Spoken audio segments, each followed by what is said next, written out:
Fiddle again, and hello, it's Fo, and welcome back to Magic Monday. What we're going to do this week is have a look at Magic the Gathering Online, or MTGO. The best way to get into Magic Online, there's several different website links that will take you to the place where you need to download the client. But just googling Magic Online will take you to one of these pages. This is the page that will tell you the server status, so you know whether the servers are up and running. And from here we can download the Magic Online client. In our last look at Magic Arena, we looked at paying real world money in order to get the gems to get ahead in the game, to get extra packs. And I was saying that rather than invest in real world money there, you'd probably be better putting it into Magic Online. Magic Online does cost $9.99 plus tax to join, but for that you do get a welcome pack that has many cards, maybe 1,000 cards in it. And with those cards you can make a deck. You also get new player points to enter new player events, and you can get 5 event tickets which you can either use to enter events or to buy some cards through the trading bots. So to sign up to Magic Online, you'll be given a series of questions. You enter in your date of birth, how much experience you've got in the game. Then you put in your email address and choose a username. Create a password. Then you put in a security question and answer, and that's going to help you if you have any problems with your password, if you forget it. Next up, you put in your billing address. Fill in all your details in there. At the bottom, once you type in your code to confirm that you're not a robot, then you can go through a PayPal link, or there are other options if you want to pay with credit card, etc. Using PayPal, when you click in the box, it'll open up a separate window, and then you can put in your PayPal password, etc. there. And that will follow on to a confirmation window where you confirm the purchase, has your order number at the top. You need that as a reference should you have any payment queries.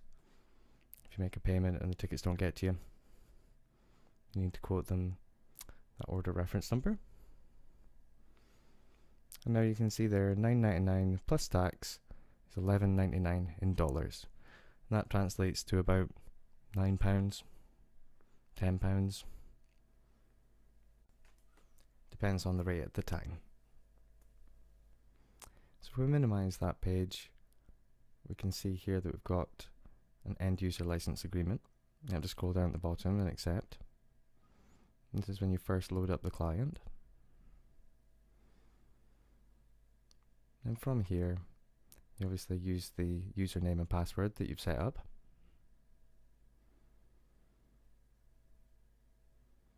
When you log in, it'll take a moment to load up. And it should pop up with a message. And that'll tell you, welcome to Magic Online. And it'll give you your new player starter pack. That comes as standard for your $11.99. It's a one-time joining fee, so you don't need to pay every month or anything like that. In theory, you could just make a deck out of the cards that you get in the welcome pack and not need to put any more money into it, as you're just playing casual games. So when you first open it up, you're going to have to say yes to these things, that you're eligible for prizes, you're eligible for player rewards. These will come into play later on. And player rewards come to you once a month at the end of the month. Fulfilling certain requirements will get you more player reward packs, like the amount of money you put into the game, and the amount of events that you play. So this is your home page. From here it's got your buddies down the bottom, once you start adding friends, people you like to play with. And then you can see along the top it's got different options. You've got your collection where your cards are going to be kept. You've got the play lobby where you can go in and decide what kind of game you want to play different types of games. You've got the store, that's for getting event tickets and for packs that you want to buy from Wizards of the Coast. If we go into the collection tab here, it's going to show us our new player starter kit. It's got 5 event tickets in it. and 20 new player points. You use these things to get into events. We've got 2 avatars. They're for the Vanguard format. You can also use these as your player avatar, the picture that represents you. Then all the cards are similar cards as you would find in a welcome pack. A lot of the same sort of standard cards that you would expect. Plus a lot of cards that you can play in the standard format. So you get all these cards. When you get down at the bottom, the last thing you'll see will be 40 of each land. If you don't like the artwork on your basic lands, don't worry. You're going to have plenty of opportunity to get free basic lands as you progress during the game. You can go to the free bots and they can give you some spectacular basic lands for nothing. So don't worry, you're not going to be tied to this artwork. The artwork of your basic lands is going to end up being one of the most important choices for your deck. It's the Connoisseur of Magic. So we get rid of this pop-up window, and this one tells us that we can visit the guide, or we can just dive in. It's basically telling us we can add decks by hitting the add deck button. I don't think we need to visit the guide for that. I think we've got that. So this is our collection tab. It's got all our cards in it. We can filter the cards, as in we could in Arena, the same way we could in Duels as well, along the side, along the left there. Have a look at the trade tab, and I'll show you what I mean about the free bots. So if you go up to the top and type in free bot, and then search, there'll be a bunch of providers, card suppliers, that have free bots that dish out free cards. You can go in there. It's usually a lot of land and cards that are overpopulated in the market, cards that everyone's got. They're not highly sought after, but it's great as a new player. And if you have no money to put into it and you really want some extra cards, the positive feeling of adding cards to your collection, you can always go into these free bots, and they'll each have limitations about how many cards you can take. Some of them are 64, some of them are 4 a day, some of them are X amount per month, that sort of thing. Also a few other ones, but have a little look. So you can add cards by dragging them down into the left hand panel. These are the cards that you're going to receive. You can also double click on them to add them into your side of the trade.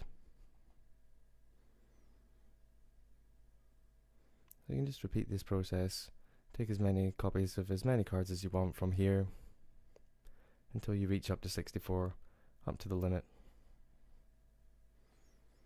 And you can do this with each of the free bots. Get a whole bunch of the cards to add to the cards you've already got. As I say, you can keep doing this periodically. Check the free bots, see cards you've never seen before, add them into the collection, giving you more cards to choose from when it comes to building decks. When you're done selecting the cards you want, down at the bottom you click Submit. That'll take you to the second page. And this is just confirming the trade, making absolutely sure. Once you hit Confirm Trade, you'll get a pop-up box. These things have been added to your collection.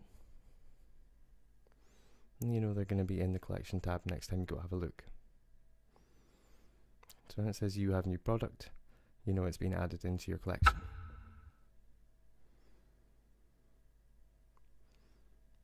So click on the bot, click Trade. This box will come up. You want to add things into the left hand side. Here we're going to have a look and get some pretty lands. Sometimes it may take a couple of seconds for the card list to load because the supplier has that many cards available. So you might want to take a few dual lands that come into play tapped for each colour combination. You can have a look through different artworks and decide which artwork you like best for each of the 5 basic land types. And get maybe 8-10 copies of your favourite art. You may as well play with spectacular basic lands, ones that appeal to you. And again, some of these free bots will let you have up to 64 cards, so plenty enough to get some land.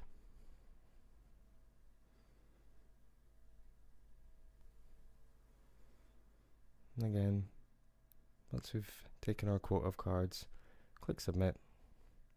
Confirmation screen will come up. Click confirm trade.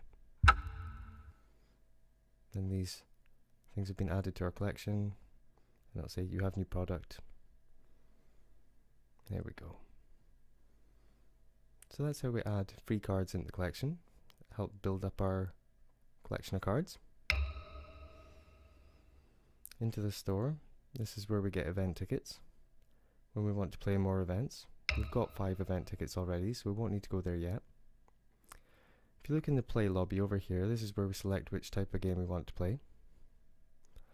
There are new to Magic Online events, like Phantom Drafts. I'll talk you through one of those. So we've got 20 new player points. The Phantom Drafts cost 4 player points, new player points to get into. So we've got 5 events that we could enter in, just for free, just using the new to Magic Online player points that we've been given as part of our intro pack. So you can see down at the bottom, we click on that button to enter in the tournament. And then once 4 people have entered into the tournament altogether, it'll start. If we do well in the event, we can win some play points, which are slightly different. New player points can only be used in these events. Only new players can play these events. But the player points that you potentially win are used for all the other normal tournaments that you play in afterwards. So we'll add in here and wait for a 4th person to join. And once a 4th person joins, the tournament will start. We'll put the tournament window up the top. And then we start the draft. So in draft, each player will be given 3 packs of cards. You open up the first pack of cards, and you select just 1 card from the pack. You then pass the pack on. If none of the cards jump out at you as being amazingly good, if in doubt, often just take the rare, especially if it's a creature. Draft battles are mainly made up of armies of creatures and then a little bit of removal on each side. A draft deck only has to be 40 cards, so you don't need to pick everything spot on, all matching up in colours. As you go on and you get past the packs, you get less and less time, as there are less and less cards in the pack. You need less time to make your decision. And you generally want your deck to be 2, maybe 3 colours. So you can try and build around the first rare that you get. But you can always change direction after a few cards. You're going to get more than enough cards to make up your 40 card deck. As it says in the side panel, down where you put your sideboard cards, it says that you only need a 40 card deck, and generally it's 23 spells and 17 land. You add the land in automatically. You don't need to pick up land out of the packs. You can add in land afterwards. So you only really need 23 playable cards, and you're going to get past 45.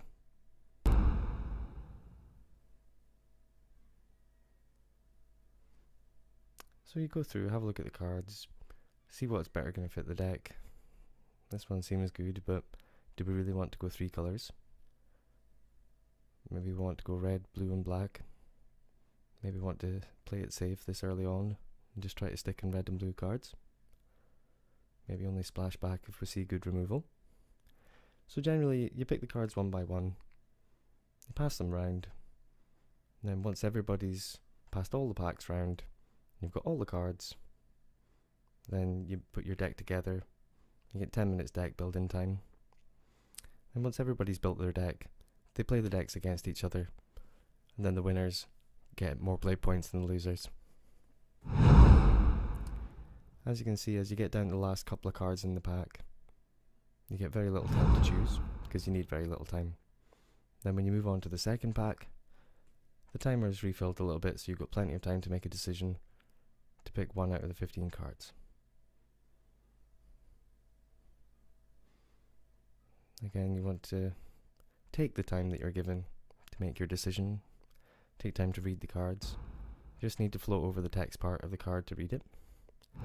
If you take a card that you know you're definitely not going to play, you can drag it across to the sideboard area. And again, when you get into the third pack, you're again met with the same length of time to make your decision, and that will gradually go down as fewer and fewer cards are available to pick. As I say, once you've gone through all 3 packs, then it's time to build your deck. And you've got 10 minutes to build your deck, and you should use all that time if you can.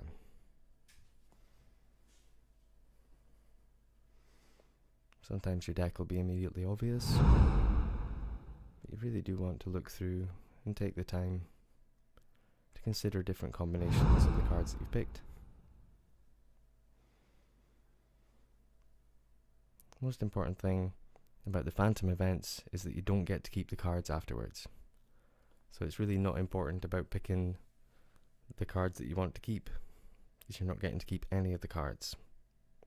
In a Phantom event, you're just drawing them to make the deck, just to compete with just this once. So really you just want synergistic cards that all work together. Perhaps they share a tribe, and you've got a lord, some way to boost the creatures in that tribe. It's important. You generally need to play red or black or white, something where you've got cards where you've got removal. So up the top, got add basic lands. You add the basic lands into the deck. You can edit the deck down so you've got 17 lands and 23 non-lands. Generally the suggestion is 15 creatures and 8 spells, non-creature, non-land cards, but it's up to you. You can make whichever deck you want. If you've got the cards to make up a good spells deck that doesn't rely on any creatures, some crazy combo deck, you know, make whatever you want to. You can hide cards from your sideboard by right clicking on them and clicking hide. That can really help you see what you're working with. So in between games, you might want to look at these cards and swap them in or out. When you're done, click submit deck. You might not need the entire 10 minutes deck building time. Once all 4 players have clicked on submit deck, or the time has run out, then the game will start. The draft event window is a separate window to your main lobby window, so it's you can maximize that out.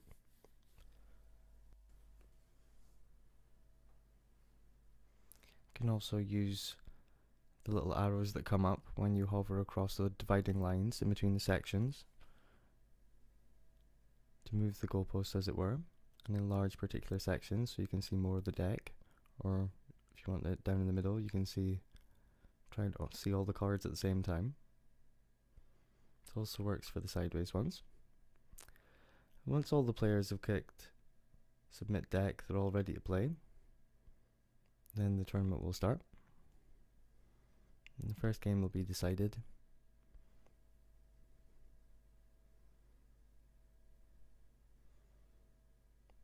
Once they've decided players, then our first game will start. This is the best way. It's good to get in and get used to the client by playing this essentially free to enter tournament. Use the experience of opening packs and try to judge the cards, making a deck in exciting conditions. You can see down the bottom here we've got our keyboard shortcuts. You can click OK in between the stages of play. As we can see here, it's our main phase. That's highlighted by the highlighted part at the bottom. It takes us through each stage next to our name. So we're on turn 1. We're in the beginning of combat phase. We don't have any creatures, but we're still given, we're still taken through the phases each turn. This is the important difference of Magic Online. It really teaches you the ins and outs, the technicalities of the game that Duels and Arena maybe gloss over. So here we've got to acknowledge our opponent's stages of the game. Their two main phases. They're, in the beginning of combat phase, their end step. So here we're into our main phase 2. We can play down a land. I want to get up to casting a spell so I can show you. This is opponent's turn 2. They're going to combat before they lay a land, before they play a spell. Maybe they don't have a second land, but they're going straight to combat before they do anything else. I'm going to take down this so we can see our cards better. So we can click OK each time, or we can use the keyboard shortcuts. If you want to see the keyboard shortcut menu again at any time, you can bring that back up. There's that little icon where we just minimized it down. Essentially you can press 1 instead of OK. See if you needn't go with the mouse all the way over. So when we want to cast a spell, we're required to tap the lands ourselves. And that means it's our fault if we spend the wrong mana doing the wrong thing. We can't blame it on the game doing it automatically but incorrectly. You can see when we play a spell, it appears on the stack, and that gives our opponent an opportunity to play a counter spell, something like that, to add something to the stack before our spell resolves. So again, as you can see, we have to OK each of the individual stages, as they have to OK each of our individual stages. This makes sure that we're always given a chance to react. And although it doesn't look as flashy as Duels or Arena, this really is the superior game. Certainly for learning how to play Magic the Gathering. I think it's better for demonstrating decks as well and gameplay. It's more cleaner cut. You're not distracted by animations and things. It doesn't skip over any parts of the game. So here we're exploring. We get to see the top card of our library, and then we get to manually choose whether we want to keep it on top or put it into the graveyard with the Explorer mechanic.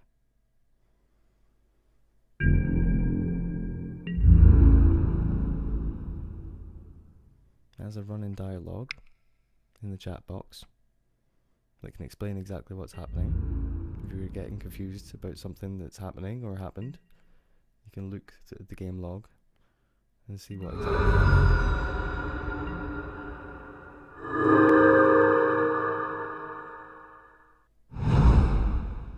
A far better tool for understanding the intricacies of Magic and gameplay.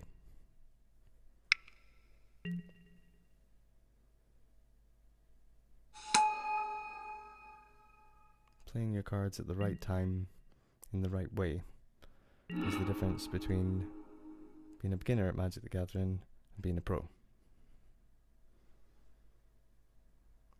Pro players could play the same deck as you would draft, but play it in a different way, play the cards at different times, and they would have usually far greater success. So we tap our lands to play our creatures out. Generally it's a battle of creature damage in games with draft decks. That's why you don't want too many non-creature spells. But things like the compass that can negate creatures when it flips over and turns into a Maze of Ith. And creature removal spells. Those are the best. Counter spells, not so much. You maybe want one or two. You probably don't want to run sort of 4 counter spells unless you're playing a spell heavy deck. You can't have everything. So you generally want to put in evasive creatures that have menace or flying or trample, or creatures with really good abilities like dinosaurs that can ping you for 1.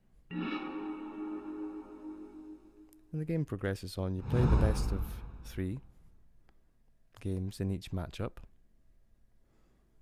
And then, depending on how many matches you win, you'll play 2 matches, each of potentially 3 games. It's the best of 3. So if your opponent wins 2 in a row or you win 2 in a row, it'll be over. And then you have to wait for the other pair to finish. And if you win, you play the winner. If you lose, you play the loser of the other matchup. Then at the end, you win play points. I believe you 5 play points if you win one of your games, or 10 or potentially 20 if you win both of them. So you can see combat here, double blocking in action. We get to choose as the attacker which of the blockers takes damage first.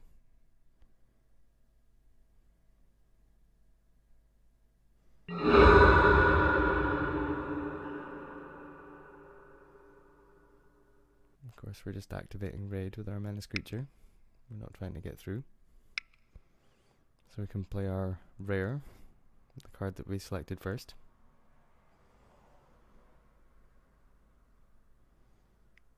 So your opponent has to say okay to everything that we do.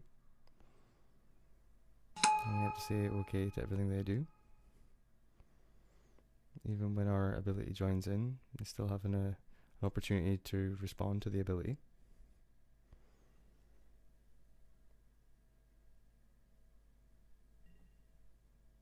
So it keeps you right, you understand exactly what's happening, because it's broken down. You do have 25 minutes total to play a match. So if it goes 3 games in a match, you might need the entire 25 minutes. And that's a reason often why you'll want to use the keyboard shortcuts, so you don't waste a lot of time going over and clicking OK repeatedly. I would say you can do it however feels more natural to yourself.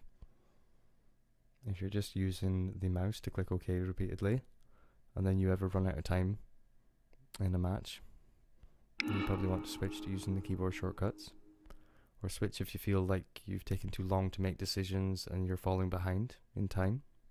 If your opponent still has 20 minutes on the clock but you have only 5, you're probably going to want to hurry it up a little bit. They have other keyboard shortcuts that can skip through further, so you don't need to keep pressing 1 even. You can press 2 and skip the entire turn until there's another decision that you're forced to respond to, that you have to make a choice. Your graveyard appears just slightly to the left of play. If you play spells that interact with your graveyard, you see you can enlarge the box to have a better look at the cards in your graveyard. Again, with these boxes, you can close them off using the little cross. You could re-access it by clicking the little gravestone icon underneath your life total and your name in your avatar. And you can just resize the box if you still want to keep an eye on the graveyards. Generally, you can resize the window to display things as you want to, and when you go in between games, it'll remember how you've left it set up the way you like it. This first game didn't go our way, so we decided with our final act we should lay a creature that would do us 2 damage, so we can end it ourselves and deny our opponent the satisfaction. So once you've played your first game, it will come up with a victory box for our opponent. Of course, once we've acknowledged the trigger. We both acknowledge the trigger, take the 2 damage, and the dialogue box will come up saying that our opponent has won. Then we've got a couple of minutes to make decisions, but any cards we'd like to swap out because they were no use against our opponent, or cards that we have in our sideboard that we think will be of particular use against this specific opponent. So we've got time to make a little alteration, and we've hidden the other cards that are off colour and we're just not going to play at all. And we can just make a couple of switches. In that game, I think our creatures were fairly small, and we're up against bigger dinosaurs. So we want more things we can do, ways to get through and deal our opponent more damage, get past the bigger creatures, and ways to deal with them. And in our second game, things went entirely our way. We get a little revenge. Don't even lose a point of damage. Happy days. And then we get the same sideboard in time before we go to game 3. This is where you want to be careful of time. If you have to go to a third game, you want to have hopefully as much time left on the clock as your opponent. Works much like a chess clock. Every time you have to make a decision, it's coming off of your time. So we decided not to change anything and went into game 3. You can resize again if you want to see the cards more clearly. You can make your own decisions on how you want the battlefield to look.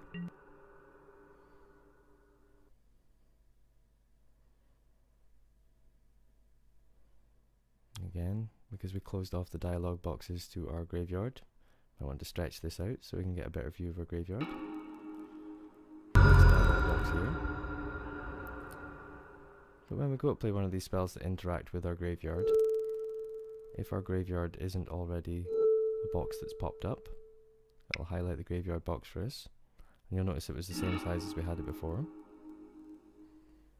It's remembered that's how big the graveyard box. So we lost the first game, the first match. It was 2-1. So then we go on to play our other opponent, who also lost their first match. It's nice to be friendly in the chat. It's good to offer good luck to your opponent. It's good manners. You can also start a lot of good conversations. So once you finish that, you get to your reward screen if you've won a game. We won our second match, even though we lost our first. We get 5 play points that we can use to enter into future events. So again, we don't get to keep the cards in a phantom event, but we do get experience with the client, get a look at a few of the cards, and it doesn't cost us anything, only the new to Magic Online player points that we were given as part of the starter pack. So that's a little introduction into Magic Online. In the next video we'll have a look at some more of the features, maybe play another draft event and I'll show you more in depth. Until then, take it easy, good luck in your games of Magic, and I'll see you soon.